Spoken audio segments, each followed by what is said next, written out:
guys, welcome to episode 4 of Giro d'Italia season 2. This time around we are in Bologna, and as you can probably tell from this picture, we're in the night time in Bologna. This roll of film is the first roll of Cinestill 800T that I ever shot, and boy, you're gonna be able to tell it was the first roll of this film that I shot. I would describe the good pictures from this roll of film as complete flukes, and most of the rest of them are just usable, if that, and then some are a bit rubbish. But we'll get into it. We'll look at them. So what have we got here?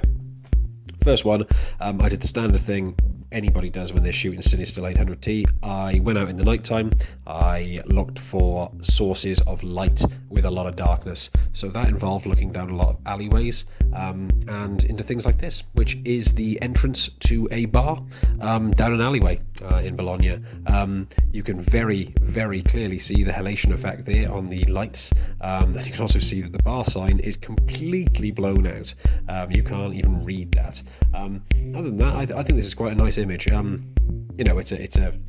It's the kind of nighttime scene that I've sort of developed into being one of the things I really, really like to photograph an awful lot. So this is one of the first instances of doing that with this particular type of film. I will say I've never shot Cinestill medium format ever since. This is the only shot, the only roll of 800T that I've shot medium format. Every other shot time I've shot Cinestill 800T has been 35mm. So maybe it shows that I just photograph a little bit different in 35mm than I do medium. But yeah, I'm quite happy with how this one turned out.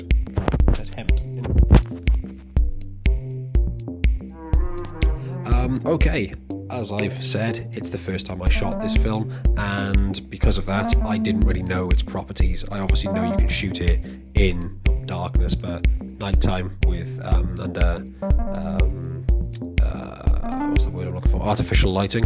I didn't know how it was going to work in actual daylight, and as you can see by here, not well is the answer to that.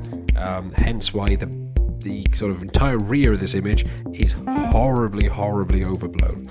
Now to shoot Cinestill in the daylight, the 800T version anyway, there is 50D, which is obviously a daylight balance film, but 800T is tungsten balance and designed for shooting under artificial light. So if you want to shoot that in the daylight, you have to stick a filter on your lens to kind of be able to do that. I had a filter that I bought and put onto this. It has worked okay in some situations. It has not worked great in other ones. This is one of the ones where it hasn't worked great.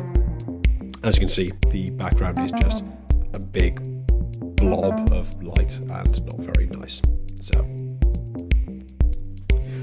another one where you can clearly see what happens when normal light, daylight, hits this film. The entire sky is just sort of weird. It's like a really, really, I don't know, it's like it's luminous a little bit, isn't it? Or glowing. It's very, very odd. I like this image. I think it's quite a nice example of what Bologna looks like. I mean, this is the centre of the city. Right down the middle there in the distance is one of the two giant towers that's in the city. You can climb to the top of that one. I did actually go to the top of that. The view from the top of there is very, very nice. I believe some of the future episodes of this series will have a few pictures taken from the top of there. In fact, I'm 100% sure that there definitely is at least 2 photographs taken from the top of that. One thing I like to do whenever I go anywhere on holiday is go to the top of the tallest building and take a nice panoramic picture of the city, the surrounding countryside, that kind of thing, and I'm sure I've done that in this situation. Anyway, back to this image. It's just a very nice standard image of a city centre. I mean, you can see just how many trams and all sorts of stuff go around in Bologna. I mean, look at the amount of cables above there. There's tons of them. Yeah, it's just a nice image of a normal city. This was and probably still is one of my favourite photographs that I have ever taken. I just really, really like this. I think the word I would use to describe this is cinematic. This is obviously the entire of this roll is shot on Cinestill 800T, which is a motion picture stock film, and I think this particular picture makes it look like it's shot in a motion picture. I'm just really, really proud of how this image came out. I really, really like it. In fact, I fall back on this image a lot of times when people want examples of photographs that I think I've taken that are really good. And this is nearly 2 years later, and I still think this is one of the best photos I've ever taken. Just everything about it is just my kind of thing. We've got repeating lines, we've got repetition, we've got symmetry, we've got leading lines in the lights on the ceiling, we've got them on the lights on the side, you've got the pillars on the left, you've got just everything about it. Everything about it I really, really like. It's very pleasing on the eye, is how I think about this. Let me know what you think about it, because genuinely I think this is one of the best photos I've ever taken. If you disagree, that's fine. Obviously, everyone's entitled to their opinion. But let me know if you like it, and let me know if you don't like it as well, and let me know why. So in the comments below. This is a photograph taken out of my hotel window. Now the reason that I took this photograph out of this hotel window is to kind of show where my hotel was, because I wasn't meant to be staying here. About less than 24 hours before I was due to leave Milan, I got a message through Airbnb where my accommodation was cancelled. I was meant to be coming to Bologna the next day, and they cancelled my accommodation. So I had, let's just say, a very fun argument with Airbnb, who tried to get out of their obligations. I mean, I was in Italy, I wasn't home. It wasn't like I could just go, yeah, okay, I'll cancel my holiday. It's like, no, I'm getting on a train tomorrow morning, and I'm going to Bologna, and I will have nowhere to stay when I get there, so I need to sort this out. They gave me a few options of places which were miles away from where I wanted, and also vastly more expensive. In the end, I got so frustrated with them, I just booked a hotel myself. I went online, found a hotel that had a reservation, and booked it myself. And surprisingly, Airbnb paid it. They asked for the invoice, I gave them it, and they gave me every single penny of that, even though it cost me more than my original booking. So in the end, pretty good customer service. But yeah, this is the view from that hotel window. I'm actually glad I stayed in that hotel in the end, because it was literally opposite the train station. So as soon as I got to the city, I literally crossed the road, walked into the hotel, left my bags, and was able to just go walking about all day. You know, there was no messing around. There was no struggling walking through the streets of an unfamiliar city trying to find out where you're staying. Literally, it was right there. And then when I went to Modena one day, literally woke up, crossed the road, caught a train. Same when I needed to go to the airport, woke up, crossed the road, caught a bus. It was brilliant. So yeah, turns out sometimes things work out for the best, even when they feel like they're going to be crappy. So yeah, there's a lesson for you. Okay, here's one of the gates of the old city walls that surround Bologna. Bologna isn't completely surrounded by its old city walls, but there are kind of extensive amounts of them still there. A lot of cities in Italy are like this, where you can still see the medieval walls. Places like Lucca, for example, where you can literally walk on top of them. They've turned into a big park. Ferrara have their old city walls still surrounding most of the city as well, pretty extensively. Bologna is another one which has a lot of the city walls there as well. So this is one of the gateways, one of the old gateways. I just thought it looked quite nice from an architectural point of view. Unfortunately, because I'm a stupid idiot, I've taken the photograph in shadow, so you can't see most of it except for the top. At least it's nicely framed with kind of the trees around me and around it, and you know, it's generally relatively interesting looking. But yeah, just a damn shame I decided to do this when there was a shadow. If I'd done it at a different point of the day, it'd probably be in bright sunshine. Incidentally, on the last picture, as I should point out, bright sunshine. What a surprise, huh? The last 3 episodes, it's been raining constantly, and finally the sun came out when I was on my, I think, second day in Bologna. I got there the first day, it rained a bit, but it was the afternoon and whatever. Then the next day, woke up, bright sunshine. Lovely, exactly what I needed. So, what I did is walked to the top of a, described as a mountain or a hill outside of the city. This is the walkway that leads there.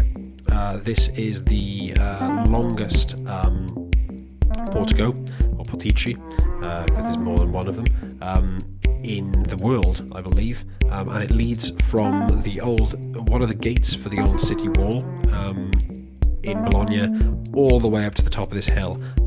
It's something silly, like 6 or 7 kilometers long, completely covered like this, all the way. So you can imagine how excited I was by the thought of all of that repetition and all of that symmetry and all of those lovely leading lines that I got very, very excited over. So yes, this is one of the photographs of it. It's quite cool, isn't it? I mean, look at that light and look at that just disappearing into the distance. It goes on forever. Yeah, I'm really happy with this. Really happy with how this image came out. At the top of that, the hill, at the end of all this, by the way, there's a church, which I climbed to the top of the church and had a nice view off the roof there. I don't think I got any photos of that view in this particular roll. It might be the next roll of film. Once again, these images aren't really in order. They're just on how they are on my computer on the roll of film description. They're not actually in order of when they were taken. This is probably towards the end of the roll, really. But yeah, got more of them. So I'll be showing you more of them. Here's one that didn't work out quite so well. Same kind of thing, but this time looking back downwards. It was pretty steep in places. This was a pretty steep climb in some places. I was absolutely exhausted by the time I got to the top, to the point that when I walked all the way up and then walked all the way back, I pretty much went back to my hotel for a lie down for an hour or so, and then went back out in the evening again. But yeah, again, it's got a lot of repetition. You know, there's the leading line leading right through the centre of the image, right down the middle, and you know, symmetry over and over. This one is nice. It's not as good as the last one, I would say. I think the last one's much better because you've got the addition of the light shining through. But it's all right, I guess. Another example of these porticos. Bologna has tons of these. Like, a lot of the streets are covered like this. I think if I remember looking it up, something like the Middle Ages or something, where they wanted all of the streets to be covered, and they needed to be covered wide enough so that 2 men on a horse could pass each other. Correct me if I'm wrong. If there's any Bolognese listening to this, or any Italians listening to this, correct me if I'm wrong on that, but I'm sure I read that somewhere. I just can't remember where. Anyway, this is an image of one of those porticos. We got the nice light coming through, shining along there. Again, repetition. Again, symmetry. Again, it's in daylight, and 800T has unfortunately made the light look a bit harsh and horrible. I think if I'd shot this on Hector, I probably would have looked a lot nicer. But it's usable, I would say. If I was into editing, I'd probably try and tone down the highlights a little bit, but I'm not into editing. I shoot film. If I wanted to do editing, I'd shoot digital all the damn time, and I don't want to do that. Oh, look what happens when you shoot Cinestill for the first time in the night and you haven't got a clue what you're doing. I've obviously used far too short a shutter speed here, and it's just blurry as hell. That's all there is to say about that crap, isn't it? This one's a little better. I guess I have used a longer shutter speed this time around, or just because it's more light around, it's been able to cope with it better. But it's a little bit busy, for my opinion. If I'm honest, it's for my opinion, busy for my liking is what I meant there. Yeah, there's an awful lot of lights going on. I think when everybody uses Cinestill for the first time, the first thing you do is you look for lots of light sources, and that's what I've done here, and I've overdone it. I've really overdone it. There's a lot of halation and there's a lot going on. So yeah, I've gotten better since. I don't do it quite well. It's an okay image though anyway, isn't it? It's not bad. And the final shot on this roll is again a nighttime image of a street. I do like shooting the streets in the nighttime. They just look different. It looks different to the day. There's sometimes less people about. Lights come on. You get reflections. You get a big contrast of where the lights and the darks are. And yeah, it's just very, very nice. I quite like this one. Not too bad at all. Nice shot to end on, I think, as well. As usual, please like and subscribe to the channel if you want to see more of this kind of thing. Obviously, liking this image apparently pushes this video apparently pushes it up the algorithm and all that kind of thing. I don't know. I might be making that up. I haven't got a clue. But yeah, if you subscribe, at least that sort of helps, because that means more people see these kind of things, and I'm more inclined to make them. Yeah. As always, thank you very much for watching. Go check out some other videos on my channel, and I will see you next time.